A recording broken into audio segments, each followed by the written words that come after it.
آپ کی عمر 25 سال تھی اور حضرت خدیجہ کی عمر 40 سال تھی۔ 15 سال کا فرق تھا۔ نکاح تقریب میں حضرت علی، حضرت ابو طالب، حضرت ابو بکر صدیق اور دیگر رشتہ دار شریک ہوئے۔ شادی کے بعد محمد کی حالت بہتر ہو گئی۔ محمد غریبوں کا خیال رکھتے تھے، بے کسوں کی مدد فرماتے تھے، مصیبت زدہ لوگوں کے کام آتے تھے۔ قریش محمد کی سچائی اور حسن اخلاق کے قائل ہو گئے۔ ہر کوئی محمد کی تعریف کرتا تھا۔ انجمن حلف الفضول۔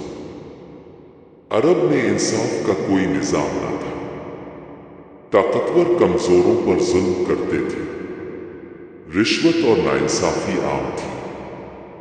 ایسے وقت میں چند نیک دل لوگ جمع ہوئے اور انہوں نے ایک انجمن بنائی جس کا نام حلف الفضول رکھا گیا۔ اس انجمن کا مقصد یہ تھا کہ مظلوموں کی مدد کی جائے اور انصاف قائم کیا جائے۔ محمد بھی اس انجمن میں شامل ہوئے۔ بعد میں جب اسلام آیا تو محمد نے فرمایا کہ وہ اس انجمن کو آج بھی پسند کرتے ہیں۔ خانہ کعبہ کی اثر نو تعمیر۔ خانہ کعبہ کو سب سے پہلے حضرت ابراہیم نے بنایا تھا۔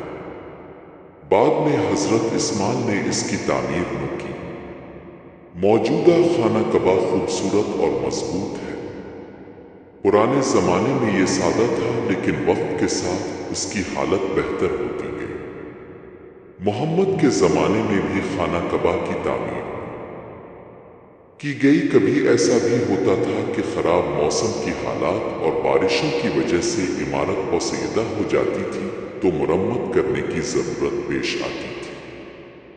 جب محمد کی عمر مبارک 35 سال کی تو ایک مرتبہ پھر ضرورت پیش آئی تو تعمیر کا کام شروع ہوا۔ مکمل ہو چکا، صرف سنگ اسود رکھنے کی باری آئی۔ سنگ اسود رکھنا ہر شخص کے لیے ایک اعلیٰ اعزاز تھا۔ سرداروں میں سے ہر شخص چاہتا تھا کہ سعادت اس کے حصے میں آئے۔ اس کے لیے لڑائی جھگڑے کی نوبت آ چکی تھی۔ بعد میں اتفاق رائے سے یہ بات منظور ہوئی کہ اگلے روز صبح سب سے پہلے جو شخص کعبہ میں داخل ہوگا وہی فیصلہ کرے، ہم اس کے مان لیں گے۔ دوسری صبح محمد کعبہ کی طرف آتے ہوئے دیکھ کر سب نے ایک آواز ہو کر کہا، صادق آ گئے، امین آ گئے، ہم ان کے فیصلے کو مان لیں گے۔ محمد نے فرمایا، آؤ ایک چادر لاؤ، اس میں سنگ اسود رکھو، سب سرداروں سے کہو وہ اس چادر کے گوشے تھامیں اپنے اپنے مقام پر لے جا کر رکھ دو۔ محمد نے اس منصفانہ فیصلے کی سب نے تعریف کی۔ رسول اکرم کا ہر لمحہ اور ہر وقت عبادت الہی میں گزرتا تھا۔